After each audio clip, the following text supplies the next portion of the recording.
Hi అండి, అందరికీ వందనాలండి. ఇర్మియా గ్రంథము 40వ అధ్యాయం అండి. కుడివైపు ఉంది 663 పేజీ అండి. మొదటి వచనం చదువుకుందాము. చదివే ముందు చిన్న ప్రార్థన. పరిశుద్ధుడైన మా దేవా, నీకు స్తోత్రం చెల్లించుకుంటున్నాను. దేవా, ఈ దినంలో తండ్రి ప్రార్థించడానికి మీరు ఇచ్చిన కృపను బట్టి నీకు స్తోత్రం చెల్లించుకుంటూ ప్రార్థించినగా నన్ను వినిచిన వారందరినీ కూడా జ్ఞాపకం చేసుకోండి. దేవా, నీకు స్తోత్రం చెల్లించుకుంటూ ప్రతిఫలం దయచేయమని యేసునామములో అడుగుచున్నాను తండ్రి, ఆమేన్. రాజదేహ సంరక్షకులకు అధిపతియునైన నెబూజరదాను యెరూషలేములో నుండి యూదారాజులో నుండి యూదాలో నుండి బబులోనునకు చెరగా కొనిపోబడిన బందీ జనులందరిలో నుండి సంకెళ్ల చేత కట్టబడి ఉన్న ఇర్మియాను తీసుకుని రామాలో నుండి పంపివేయగా యెహోవా యొద్ద నుండి అతనికి ప్రత్యక్షమైన వాక్కు, రాజదేహ సంరక్షకులకు అధిపతి ఇర్మియాను అవతలికి తీసుకొని పోయి అతనితో ఇలాగూ మాట్లాడెను. ఈ స్థలమునకు నేను ఈ కీడు చేసేదనని నీ దేవుడైన యెహోవా ప్రకటించెను గదా. 3వ వచనమండి. తాను చెప్పిన ప్రకారము యెహోవా దాన్ని రప్పించి చేయించెను. మీరు యెహోవాకు విరోధముగా పాపము చేసి ఆయన మాటలు వినకపోతిరి గనుక మీకు ఈ గతి పుట్టినది. 4వ వచనమండి. ఆలకించుము. ఈ దినమున నేను నీ చేతుల సంకెళ్లను తీసి నిన్ను విడిపించుచున్నాను. నాతో కూడా బబులోనునకు వచ్చుట మంచిదని నీకు తోచిన ఎడల రమ్ము, నేను నిన్ను భద్రముగా కాపాడెదను. అయితే బబులోనునకు నాతో కూడా వచ్చుట మంచిది కాదని నీకు తోచిన ఎడల రావద్దు. దేశమంతటా నీకేమీయూ అడ్డము లేదు. ఎక్కడికి వెళ్ళుట నీ దృష్టికి అనుకూలమో అక్కడికి వెళ్ళుట మంచిదని నీకు తోచునో అక్కడికి వెళ్ళుము. 5వ వచనమండి. ఇంకను అతడు తిరిగి వెళ్ళక తడవు చేయగా రాజదేహ సంరక్షకులకు అధిపతి అతనితో ఇలాగు చెప్పెను. బబులోను రాజు షాఫాను కుమారుడైన అహీకాము కుమారుడగు గెదల్యాను యూదా పట్టణముల మీద నియమించి ఉన్నాడు. అతని యొద్దకు వెళ్ళుము. అతని యొద్ద నివసించి ప్రజల మధ్యను కాపురముండును. లేదా ఎక్కడికి వెళ్ళుట నీ దృష్టికి అనుకూలమో అక్కడికే వెళ్ళుము. మరియు రాజదేహ సంరక్షక అధిపతి అతనికి భత్యమును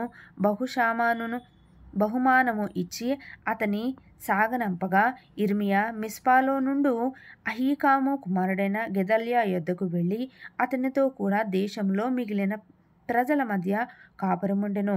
7వ వచనమండి. అయితే అచ్చటచ్చట నుండు సేనలకు అధిపతులందరూ వారి పటాలపు వారును బబులోను రాజు అహీకాము కుమారుడైన గెదల్యాను దేశము మీద అధికారిగా నియమించి బబులోనునకు చెరగొని పోబడిన 7వ వచనమండి. అయితే అచ్చటచ్చట నుండి సేనల అధిపతులు అందరూ వారి పటాలపు వారును బబులోను రాజు అహీకాము కుమారుడైన 7వ వచనమండి. అయితే అచ్చటచ్చట నుండు సేనలకు అధిపతులందరూ వారి పటాలపు వారును బబులోను రాజు అహీకాము కుమారుడైన గెదల్యాను దేశము మీద అధికారిగా నియమించి బబులోనునకు చెరగొని పోబడక నిలిచిన వారిలో స్త్రీలను, పురుషులను, పిల్లలను, దేశములోని అతి నీరసులైన దరిద్రులను అతనికి అప్పగించునని వినిరి. కాగా నెతన్యా కుమారుడైన ఇష్మాయేలును, కరేహు కుమారుడైన యోహానాను, యోనాతానులను, తన్హుమెతు కుమారుడైన సెరయాయును, నెటోపాతీయుడైన ఎపయి కుమారులను, మయాకాతీయుడైన వాని కుమారుడగు యజన్యాయును వారి పటాలపు వారును మిస్పాలో నుండిన గెదల్యా యొద్దకు వచ్చిరి. 9వ వచనమండి. అప్పుడు షాఫాను కుమారుడైన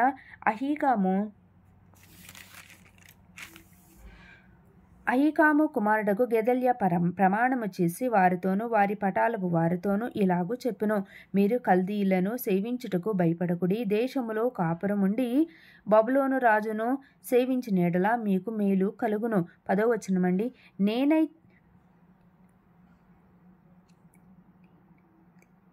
నేనైతేనో నా యొద్దకు వచ్చి వచ్చు కల్దీల ఎదుట నిలుచుటకే మిస్పాలో కాపురముందును. కానీ మీరు ద్రాక్షారసమున వేసవికాల ఫలములను తైలమును సమకూర్చుకొని మీ పాత్రలలో వాటిని పోసుకొని మీరు స్వాధీనపరుచుకునిన పట్టణములలో కాపురముండుడి. 11వ వచనమండి. మోయాబులోనేమి, అమోనీయుల మధ్యనేమి, ఎదోములోనేమి, ఏ ఏ ప్రదేశంలోనేమి ఉన్న యూదులందరూ బబులోను రాజు యూదాలో జనశేషమును విడిచిననియు, షాఫాను కుమారుడైన అహీకాము కుమారుడగు గెదల్యాను వారి మీద నియమించిననియు వినినప్పుడు అందరూ తాము తోలివేయబడిన స్థలములన్నిటినీ విడిచి మిస్పాకు గెదల్యా యొద్దకు వచ్చి బహువిస్తారము ద్రాక్షారసమును వేసవి కాలపు పండ్లను సమకూర్చుకొనిరి. 13వ వచనమండి. మరియు కారేహు కుమారుడైన యోహానానును అచ్చటనున్న సేనలకు అధిపతులందరూ మిస్పాలోనున్న గెదల్యా యొద్దకు వచ్చి, నిన్ను చంపుటకు అమ్మోనీయుల రాజైన బయలీసు నెతన్యా కుమారుడైన ఇష్మాయేలును పంపినని నీకు తెలియదా అనిరి. అయితే అహీకాము కుమారుడైన గెదల్యా వారి మాట నమ్మలేదు. 15వ వచనమండి. కారేహు కుమారుడగు యోహానాను మిస్పాలో గెదల్యాతో రహస్యముగా ఇట్లా నేను నీ యొద్దకు కూడి వచ్చిన యూదులందరూ చెదరైపోవునట్లును యూదా జనశేషము నశించునట్లును నెతన్యా కుమారుడైన ఇష్మాయేలు నిన్ను చంపనేలా దయచేసి నన్ను వెళ్ళనిమ్ము, ఎవనికి తెలియకుండా నేను వానిని చంపెదనెను. 16వ వచనమండి. అందుకు అహీకాము కుమారుడైన గెదల్యా కారేషు కుమారుడైన యోహానానుతో, ఇష్మాయేలును గూర్చి నీవు అబద్ధమాడుచున్నావు, నీవా కార్యము చేయకూడదనెను. ఈ పరిశుద్ధ వాక్యం దేవుని నామానికి మహిమ కలుగును గాక. నెక్స్ట్ అధ్యాయం అండి 41వ అధ్యాయము 664 పేజీలో ఉందండి.